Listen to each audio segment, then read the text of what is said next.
महाराष्ट्राचे उपमुख्यमंत्री एकनाथ शिंदे यांनी आज दिलेल्या माहितीनुसार पंतप्रधान नरेंद्र मोदी यांच्या हस्ते वेब समिट 2025चं भव्य उद्घाटन करण्यात आलं।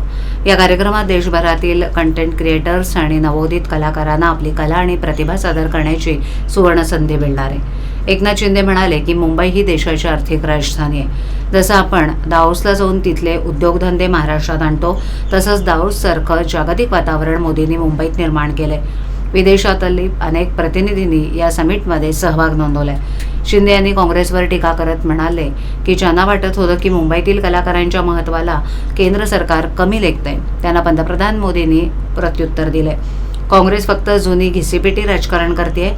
मीडिया आणि मनोरंजन क्षेत्रात मोठी गुंतवणूक आणि विकास साधण्यासाठीच वेब समिट 2025चं आयोजन करण्यात आले, असंही त्यांनी नमूद केलं।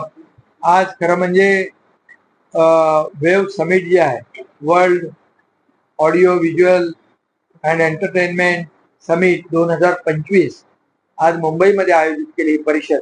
खरं म्हणजे ही परिषद हा जो काही उपक्रम आहे मीडिया आणि एंटरटेनमेंट मधला, या उद्योगांना बढावा देणं, त्यांना प्राधान्य देणं, हा पहिला कार्यक्रम, हा पहिली परिषद मुंबईमध्ये प्रधानमंत्री महोदयांनी आयोजित केली। याबद्दल मी त्यांना मनापासून धन्यवाद देतो।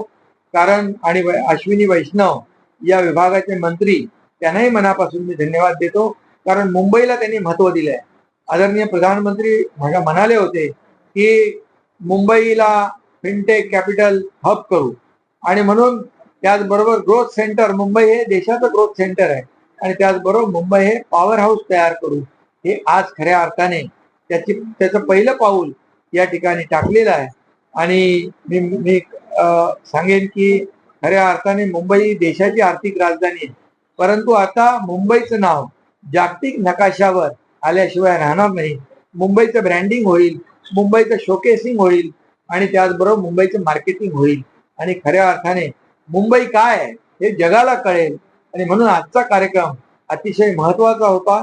जसं दावोस मध्ये वर्ल्ड इकॉनॉमिक फोरम मध्ये जातात, उद्योगाचं एमओयू करतात, तशाच प्रकारे मीडिया आणि एंटरटेनमेंट इंडस्ट्रीचं आज खऱ्या अर्थाने मुंबई दावोस झालं होतं, आणि त्याचा आम्हाला आनंद आहे, अभिमान आहे।